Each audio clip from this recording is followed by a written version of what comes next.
lukat iti probinsya saan laeng a para kadagiti turista ngem ket di para pay kadagiti narway a deboto ti Katoliko. Ti probinsya ti Ilocos Sur ti maysa kadagiti turturungenda para iti pilgrimage, gapo kadagiti simbaan nga addaan tinabaknang a pakasaritaan. Maysa dituyen ti St. Augustine Parish Church wenno Bantay Church iti ili ti Bantay.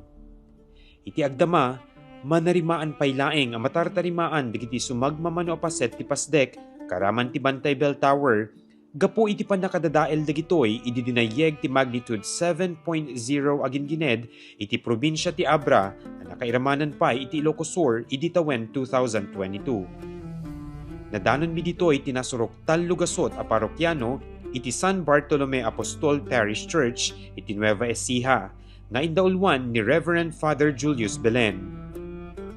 Kunana ang nagbalinen a tradisyon ti simbaan da iti panagbisita ti 7 a simbaan tunggal Kwaresma.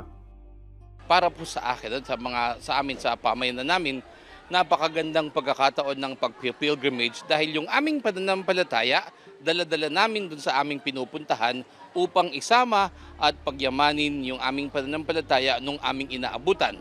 Gayon din para maibaon namin pa uwi yung aming nandun sa aming pinupuntahan na makatulong sa aming buhay pananampalataya.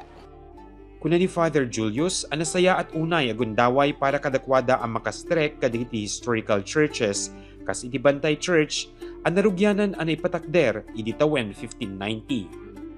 Napakagandang pagkakataon nung kasi imagine yung yaman ng pananampalataya dun sa kasaysayan na yon. So people have been praying in those churches for hundreds of years.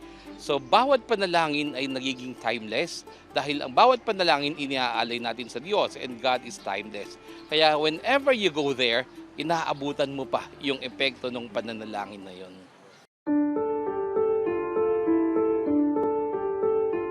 Para met iti sakristan ken deboto ani LJ, importante kengkuana ti pilgrimage, gaputa daytoy ti maysa a wagas a panangipakita na iti pamati na iti Dios. Dakyalabanag kengkuana iti panagbisita na kadagiti na dumaduma a simbaan sakbay iti Kwaresma ken daytoy iti umuna agundaway a nadanon na iti probinsya ti Ilocos Sur.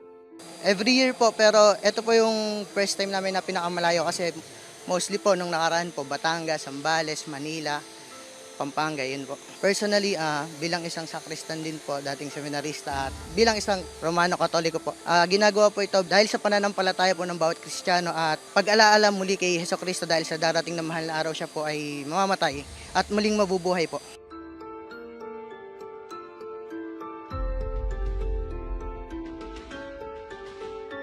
Ti grupo dagiti deboto iti simmarano a nagturong iti St. Vincent Parish Church iti ili ti San Vicente ken dumapay a simbaan iti probinsya.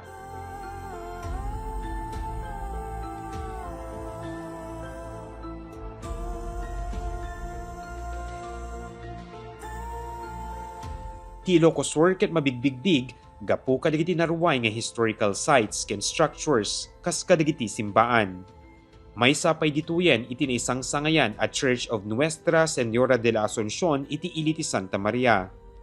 Naipatakder daytoy idi tawen 1769 iti tuktok ti turod arason a masapul nga ulyen iti agdan nga addaan ti agarup 174 steps tapno madanon iti ruwangan ti simbaan. Karaman pay daytoy kadagiti UNESCO World Heritage Sites.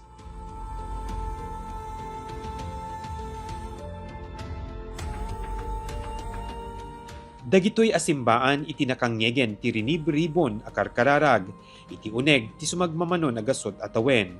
Ket agserbida a pammalagip, nga awan iti saan na mauli ti maysa a deboto, ken awan banag a makadayeg iti natibker a pammati. Mark Magdirila, Balitang Solid North.